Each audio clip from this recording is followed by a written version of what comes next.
Bismillahirrahmanirrahim. Bugün müasir dünyada ictimai və siyasi dini məsələlərdə ən çox adı çəkilən şəxslərdən biri də Ayətullah Seyyid Əli Xamneydir. Kimdir Ayətullah Xamneyi? Bugün dünya gündəmini zəbt edən siyasi mövzularda ən çox adı çəkilən şəxslərdən biri əslən Azərbaycanlı olan və bugün Ayətullah titulu ilə, ləqəbi ilə tanınan Seyyid Əli Xamneyidir. Adı Əlidir. Kamil formada ona Seyyid Əli Xamneyi deyilir. Miladi təqvimi ilə 1939-cu ildə aprel ayının 19-unda, Hicri qəməri təqvimi ilə 1358-ci ildə Səfər ayının 28-də Müqəddəs Məşhəd şəhərində dünyaya gəlmişdir. Adının əvvəlində Seyyid kəlməsi işlədilir. Müsəlman dünyasında ən şərəfli, fəzilətli nəsillər Seyyid nəsli hesab olunur. Onlar Peyğəmbərə bağlıdır. Seyyid Əli Xamneyi də Peyğəmbərin nəslindəndir. Soyu da İmam Hüseyn əleyhissalamın nəslinə çıxır. Yəni Hüseyni Seyyidlərdəndir. Həsəni Seyyidlər var, bir də Hüseyni. O Hüseyni Seyyidlərdən hesab olunur. Xamneyi isə bəzən də qısa ona Ayətullah Xamneyi deyilir. Xamneyi bu günləri İranda, hal-hazırda İranın Şərqi Azərbaycan vilayətinin Şəbüstar şəhərinin yaxınlığında mərkəzi hissəsində olan bir məntəqənin şəhərin adıdır. Təbrizlə Xamneyinin fasiləsi 72 kilometrdir. Əksəriyyəti də Azərbaycanlılar yaşayır və Azərbaycanca danışırlar. Buna əsasən deməli, ümmət baxımından özü Seyyiddirsə, Peyğəmbər nəslindən hesab olunur, amma millət baxımından isə Xamneyi Azərbaycanın bir şəhəridir və onu Azərbaycanı hesab etmək olar. Ana tərəfdən də o cümlədən onun Seyyidliyi 6-cı imamımız İmam Cəfər Sadiq əleyhissalamın nəslinə çatır. Deməli, Ayətullah Xamneyi ata tərəfdən həm Seyyiddir, həm də ana tərəfdən Seyyid hesab olunur. Atası Ayətullah Seyyid Cavad Xamneyidir. O da alim və Ayətullah olmuşdur.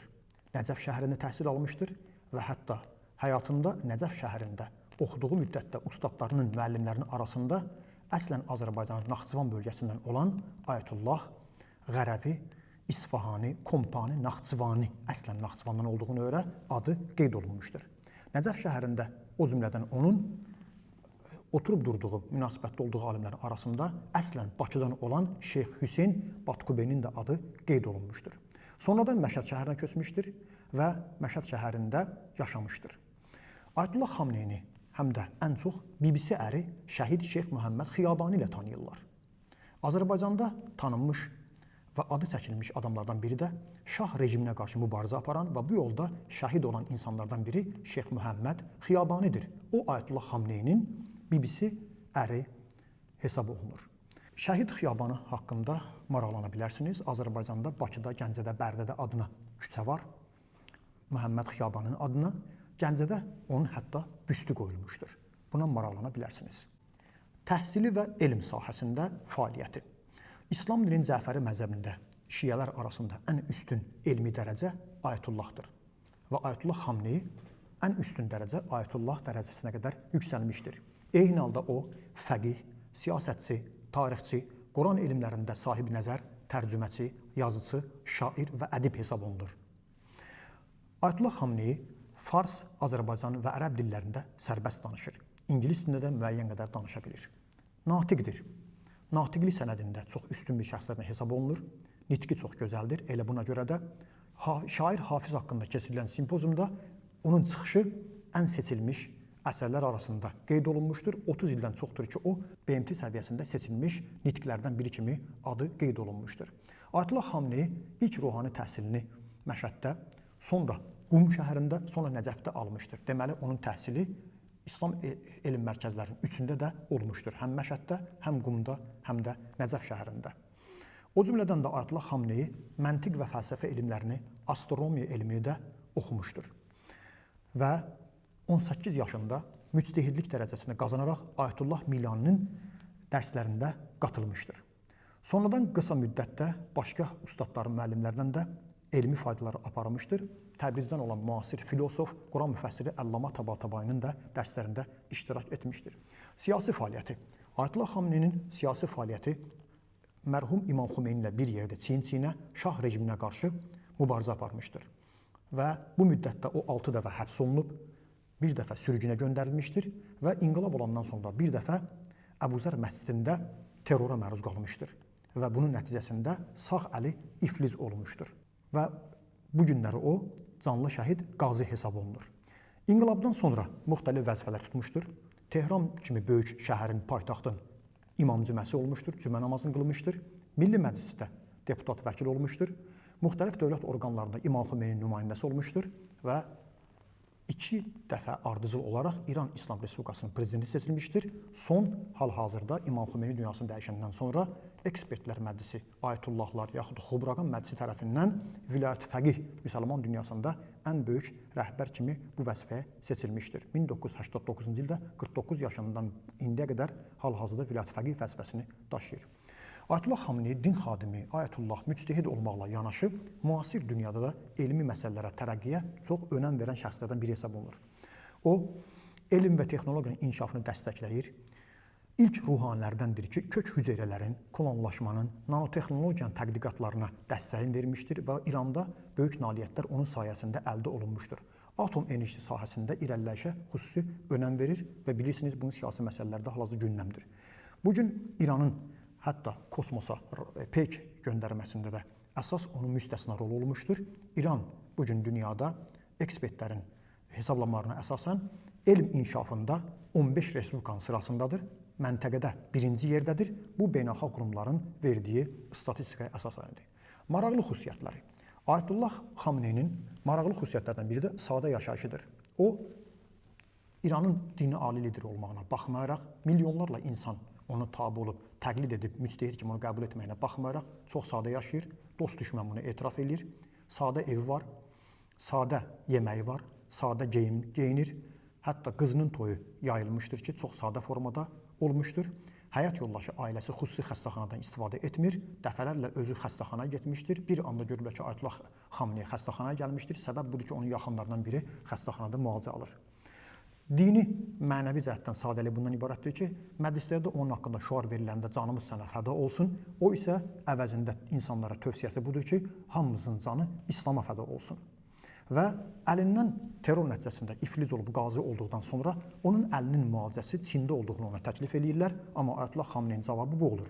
Əgər bu müalicənin pulu Beytülmaldan ödənəcəksə, gərək bütün müharibə əlilləri üçün Çində bu müalicə təşkil olunsun. Yox, əgər mənim şəxsi pulumdan veriləcəksə, mənim buna şəxsi pulum yoxdur. Ona görə də o vaxtdan terror olunandan sonra hələ də əli iflic vəziyyətdə durur. Dünya ədəbiyyatı ilə maraqlanan insandır. Dini ədəbiyyatla yanaşı dünya ədəbiyyatını oxuyur. Viktor Hugo və Tolstoyun, o cümlədən də Dostoyevskinin, Charles Dickens'in və digərlərin, hətta Latın Amerikasında olan bəzi romanları, əsərləri alıb oxuyur. Dəfələrlə dünyanın müxtəlif yerlərindən gələn qonaqlara danışmışdır. Hamısı onun belə geniş mütaliəsinə heyran qalmışdır. İranda tanınmış ayətullahlardan İmam Zamanla görüşməyi belə iddia olunan ayətullahlardan biri Ayətullah Nasiridir. Onun sözünə əsasən Ayətullah Xameneyi İmam Zaman ağanın nümayəndəsi hesab olunur və onun qəlbi İmam Zaman ağanın əlindədir. Tanınmış arif, çoxlarının tanıdığı Azərbaycanlıların ziyarətə gələndə ziyarətinə getdiyi Ayətullah Behçət Ayətullah Xameneyi haqqında belə deyir. Bir gün Ayətullah Xameneyi Qum şəhərinə gəlir və insanlar küçələrə axışırlar onu qarşılasınlar.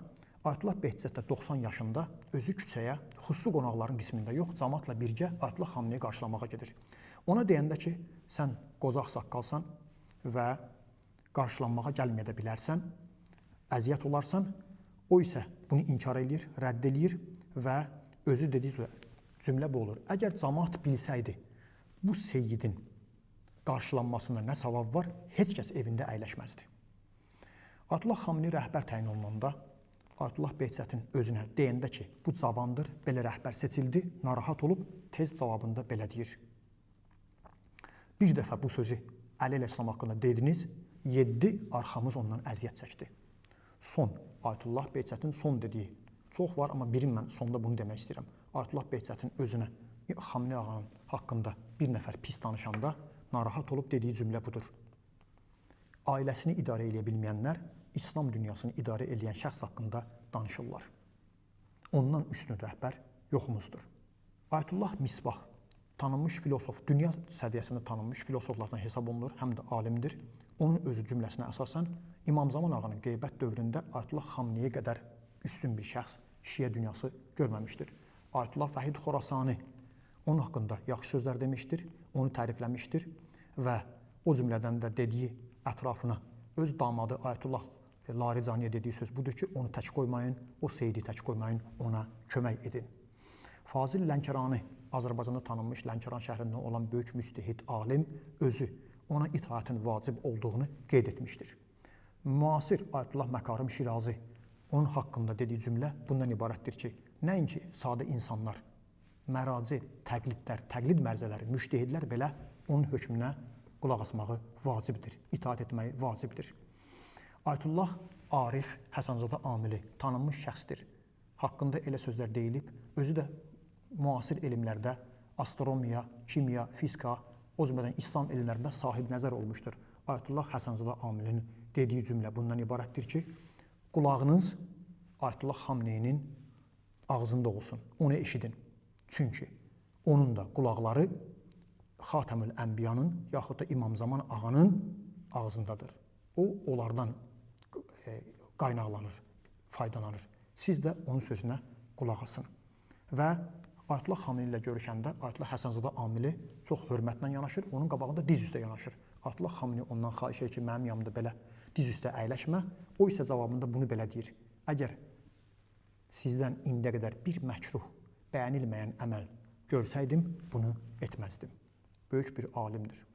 Müasir siyasi dünyamızda Rusiyanın prezidenti Vladimir Putin İrandan gələn siyasi xadimlərə görüşdükdə onun qədrini bilməyini tapşırır və dediyi cümlə budur ki, mən tapşırmışam, onun bütün çıxışlarını tərcümə etsinlər, mənə versinlər. İran liderin özünə məxsus xüsusiyyətləri var. O, yalan danışmır, təkrar danışmır, söhbətləri daim elmi, gələcəyə yönümlüdür və reallaşır. Dedikləri də həyata keçir. Dəfələrlə bu görsənmişdir. Onun sözləri dünya siyasətçiləri üçün önəmlidir və beynəlxalq hadisələrdə tez və birbaşa təsir qoyandır. Əlbəttə ki, onun bir çıxışı milyonlarla insanları hərəkətə gətirir. O cümlədən də Əhlüsünnə alimləri də Ayətullah Xamneyini tərifləyiblər. Doktor Muhammed Nimr özü Fələstində, Livanda müsəlman alimlərinin üzvidir. Ayətullah Xamneyi haqqında dediyi sözü budur ki, Ayətullah Xamneyi təkcə şiələrin yox, həm də Əhlüsünnənin də, bütün müsəlmanların rəhbəridir. O cümlədən də Müsəlman Alimləri Birliyinin idarə heyətinin sədri Şafii məzəbindən olan alimin dediyinə əsasən Ayətullah Xamneyi bütün İslam ümmətinin rəhbəridir. İraq Əhlüsünnə alimi Şeyx Xalid deyir, mən onunla bir neçə dəfə görüşmüşəm və onun haqqında dediyim söz budur. Hər kəs onunla bir yerdə əyləşsə, o insanın alimlərə məxsus xüsusiyyətlərə və vüqar sahibi olduğunu görər. Alimlərə məxsus sifətlər onda var. Sonda sözün belə bitirir. Bu sözləri sadəcə alimlər başa düşər. Ayətullah Xamneyi o cümlədən İranda və bütün dünyada yeganə liderdir ki, 2-ci Dünya müharibəsindən sonra Amerikaya və Amerikanın bazalarına hücum əmri vermişdir. Yəni, 2-ci Dünya müharibəsindən sonra heç kəs Amerika ilə açıq-aşkar mübarizəyə girişməmişdir. O isə açıq-aşkar çıxışlarında Amerikanın mübarizəyə səsləyir və dünyada yeganə liderdir ki, Amerika bazalarını vurmağa əmr etmişdir 2-ci Dünya müharibəsindən sonra. Müsəlman dünyasında yeganə şəxsdir ki, ölkə rəhbəri olmaqla yanaşı, həm də özü Ayətullah, Peyğəmbər əmmaması və Peyğəmbər libasını əyninə geyinmiş bir başçıdır. Müasir fətvaları atomla bağlı çox maraqlıdır. Yeganə dünyada ölkə rəhbəridir ki, atom silahını düzəltməyi haram və qadağan etmişdir. Çünki o, kütləvi qırğın silahlarını, insanları kütləvi sürətdə qıran silahları qəbul etmir və ona görə onu haram və qadağan etmişdir. Müasir dünyamızda Əhlüsünnə ilə qardaşlığa çox təkid edir və Əhlüsünnə və şiələr arasında ara vuranları düşmən, münafiqlərdən və imperialist qüvvələrin insanları nüfuz etmiş insanlardan biri kimi tez adlarını bəyan edir. Yəni, düşmənlər tərəfindən olan insanlardır ki, Sünni və şiə arasında qardaşlıq qırığını salırlar. Azərbaycan haqqında, Ayətullah Xamneyinin Azərbaycan haqqında maraqlı çıxışları var. Həm 1-ci Qarabağ savaşında, həm də 2-ci Qarabağ savaşında Ayətullah Xamneyi öz mövqeyini ortaya qoymuşdur.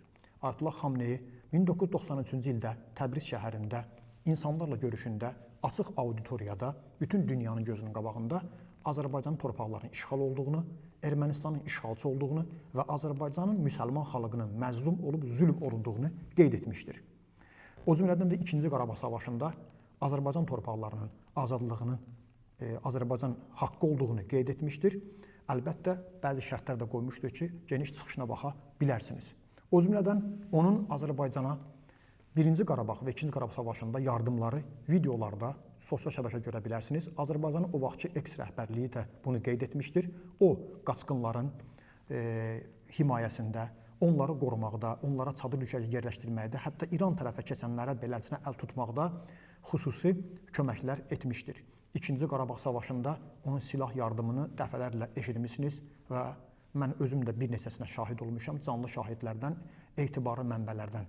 Biri də mərhum Hacı Şahinin dediyidir ki, 2-ci Qarabağ savaşında o Azərbaycana silah yardım etmişdir. Bunu əsasən ona görə vurğulamaq istərdim ki, İranda silah satışı ancaq və ancaq Ali Başkomandan Ayətullah Xameneyin əmri ilə ola bilər. O icazə verməsəydi, Azərbaycana silahlar göndərilə bilməzdi. Və Ayətullah Xameneyin xüsusi olaraq Naxçıvanın blokadasında rolu danılmazdır. Bunu eks-prezident Heydər Əliyev, o cümlədən də ətrafında olan Naxçıvanda o vaxt olan məmurlar açıq-aşkar etiraf ediblər və Aynes telekanalında da bu barədə videolara baxa bilərsiniz. Özü əslən Azərbaycanlı olsa da ümmətçilik təfəkküründə yaşayan insandır. İnsanlarla görüşdə Fars və Türkün və digərlərin qardaş olduğunu, müsəlman olduğunu vurğulamışdır.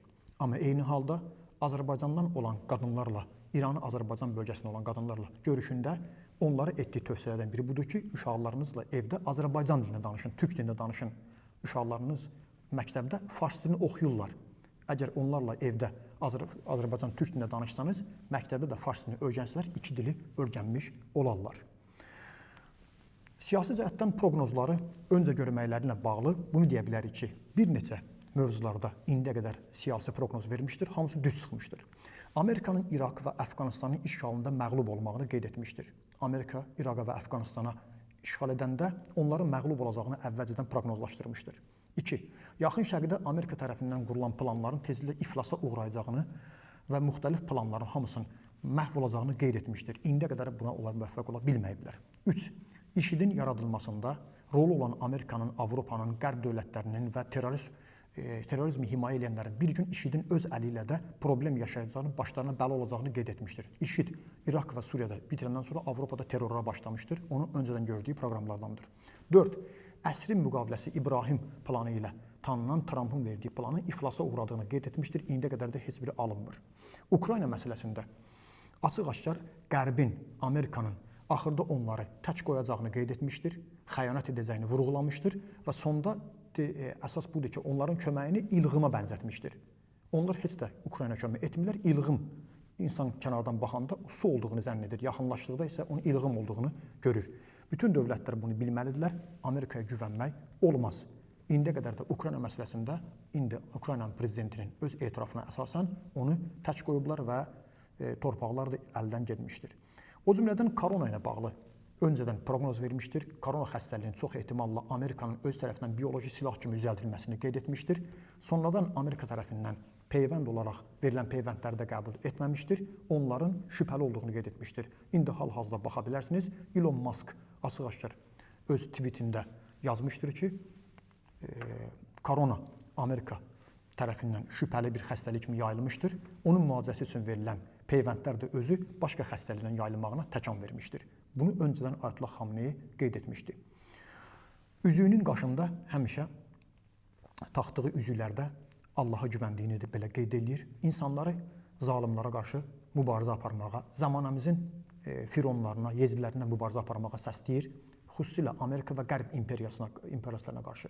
Ayətullah Xameneyin üzüyündə yazılmış möhürü Rəbbim mə'iyyə, Rəbbim mənimlədir. Bu da Quran-ı Kərimin mübarək ayəsi hesab olunur ki, Musa Peyğəmbər hamısı qorxanda dediyi cümlə budur ki, qətiyyən qorxmayın, mənim Rəbbim mənimlədir, o mənə yol göstərəcək.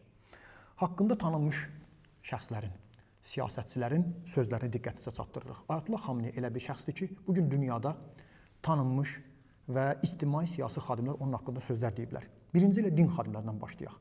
Ayətullah Seyyid Əli Sistani Onun buyruğuna əsasən mən hər gecə İslam İnqilabının ali rəhbərinə, İran xalqına dua edirəm. Çünki bu rəhbərin dünyaya nə kimi dəyişikliklər gətirdiyini bilirəm. Ayətullah Sistani buyurub, İran rəhbəri üçün dua etməyimin səbəbi odur ki, İslam İnqilabı və Şiə hökuməti məhv olarsa, Şiələrin dünyada heç bir statusu olmayacaq. İrandan gələn bəzi insanlar Ayətullah Sistaniyə, Ayətullah Xamneyi haqqında danışmaq istəyib, onu kinayə ilə pisləmək istəyəndə sözlərini yarıda qoyub Ayətullah Sistani buyurmuşdur.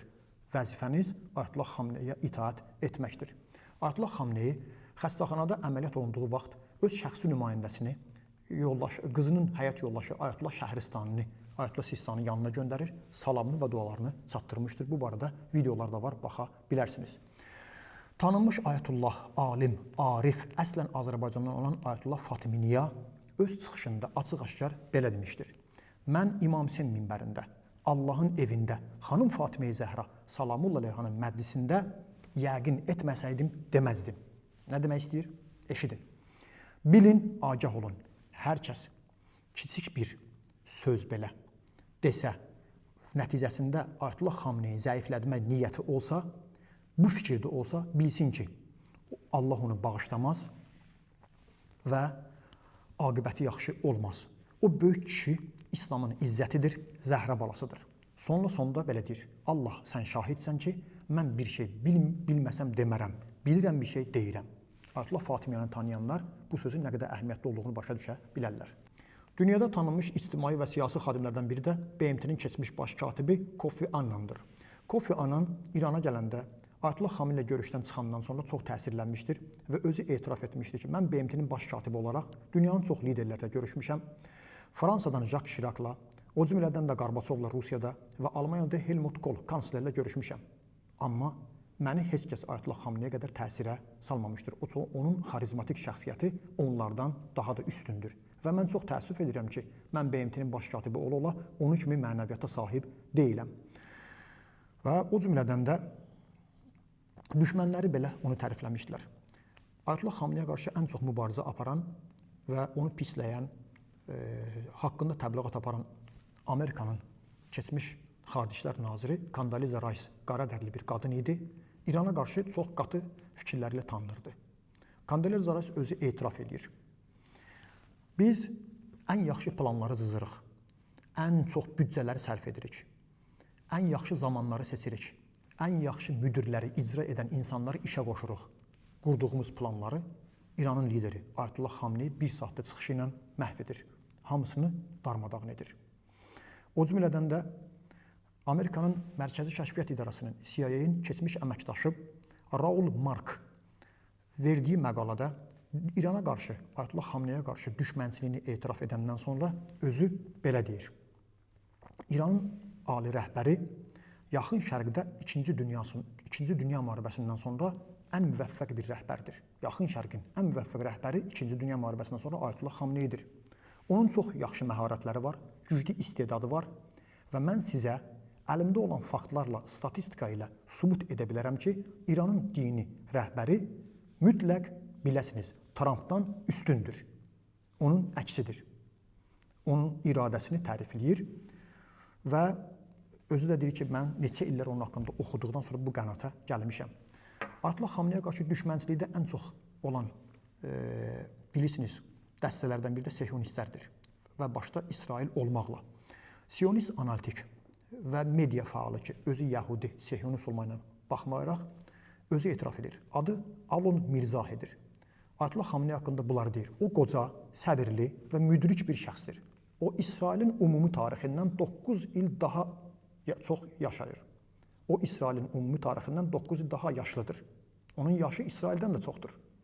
Və İsraildən daha uzun ömürlü də ola bilər. Başqa bir sözündə bu yaxınlarda açıqlamasında bunu qeyd etmişdir. Ayətullah Xamneyi hal-hazırda əsrimizin Che Guevarasına çevrilməkdədir. O, bugün imperializmə qarşı mübarizə aparan, bəşəriyyəti nicat verən ən böyük şəxs kimi tanınır. Bir neçə ildən sonra çox keçməz görərsiniz. Qərbdə olan zamanlar geyindiyi köynəklərə Ayətullah Xamneyinin şəklini vurublar. Bu sözümü yadda saxlayın. Bu onun etirafıdır. Amerikada Carnegie fondunun üzvü haqqında kitab yazır. Ayətullah Xamneyinin düşüncələrini analiz eləyir və gəldiyi qənaətdə onu tərifləyir.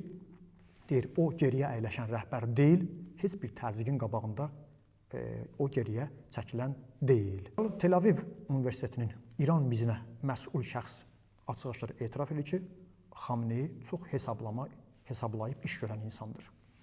Və son, Yaponiyanın keçmiş baş naziri Shinzo Abe Trumpın yazdığı məktublara Ayətullah Xamneyi cavab vermədiyinə görə öz əli ilə məktub gətirib Ayətullah Xamneyi ilə görüşüb ona təhvil vermək istəyir.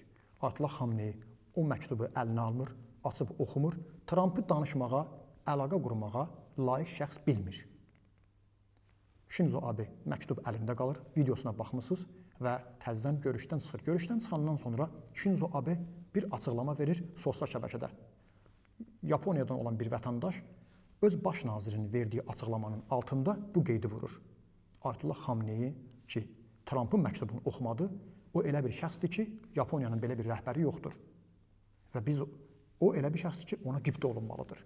Ayətullah Xamneyi həbsdə olanda, onunla həbsxanada bir otaqda olan, kommunist və ateist düşüncəsində olan, İranda hakimiyyəti qəbul etməyən şəxslərdən biri də Huşəng Əsədi adında bir nəfər də Amerikada yaşayır, kitab yazmışdır və ona sual verilir ki, Ayətullah Xamneyinin haqqında nə deyə bilərsiniz, necə adamdır? Onun dediyi cümlə budur. Mən kitabda yazdığım kimidir, ay kimidir, yəni ağdır, onda heç bir nöqsan yoxdur. Və qərb dünyasında güya ailəsi ilə bağlı bəzi sözlər ki, deyilir, əksinə indiyə qədər heç bir fakt, subut ailəsinin iqtisadi maliyyə məsələlərlə bağlı ortaya qoyulmamışdır. Hamısı böhtan və yalandan ibarətdir. Ayətullah Xamneyi dünyada yeganə liderdir ki, 6 övladına, 4 oğlu, 2 qız uşağı var. Onlara qadağan etmişdir. Nə qədər ki, özü hakimiyyətdədir, rəhbərlikdədir. Heç bir iqtisadi işlərə qarışmasınlar, heç bir dövlət vəzifəsini tutmasınlar. Və bu gün də övladları İranda daha bilirsiniz, hansı ölkə rəhbərləri, hansı hesabları var, onu gizlətmək mümkün deyil. Daxildə və xaricdə. Media, sosial şəbəkə, internetdə bunları görmək olar. Amma onunla bağlı hətta Carnegie fondu Amerikada etiraf edir ki, onun həyatında İran rəhbərinin heç bir iqtisadi və maliyyə fəsadı olmamışdır. Bunu Carnegie fondu onun haqqında çap etdiyi kitabda qeyd etmişdir. Son. Ayətullah Meşkini əslən Azərbaycandan, Ərdəbildən, Meşkin şəhərindəndir. Əli Meşkini kimi tanınır. Özü ondan olunan nəqlə əsasən buyurur ki, əgər zaman Ayətullah Xamneyi ilə yarışa girsə, müsabiqəyə girsə, Ayətullah Xamneyi öz zamanəsindən 100 il qabaqdadır. Bu da onun haqqındadır. Unutmayaq, bugünkü müasir dünyamızda Amerikada tanınmış Time jurnalında Ayətullah Xamneyinin adı dünya liderlərindən Putin, Xi Jinping və digərlərlə yanaşı çəkilməkdədir. Bu hal-hazırda müsəlman dünyasında böyük bir şəxslərdən biridir. Mənim bu araşdırmam illərlə, saatlarla mütaliələrimə əsaslanır və təkcə İrandan deyil, İrandan xaricdə olan, hətta ona düşmən mövqedə olan insanların etiraflarını yığmışam, faktlarına danışıram və bunu deməkdə mənim vəzifəm hansısa bir ölkənin rəhbərini tərifləmək yox, öz inancımıza əsasən bugün İmam Zaman əleyhissalamın tapşırdığı naibi olan müctehidlərdən, ayətullahlardan olan Ayətullah Xamneyini olduğu kimi isə tanıtdırmaq, xüsusilə bugün İslam düşmənlərinin, zalimların, Amerikanın, uşaq qatili İsrailin, imperialist qüvvələrin qabağında duran bir şəxsin haqqını əda etməkdən ötürü onu doğru düzgün sizə çatdırmaqdır. Allah Teala bizi, alimlərimizi yaxşı tanıyanlardan, sözünə qulaq asanlardan qərar versin.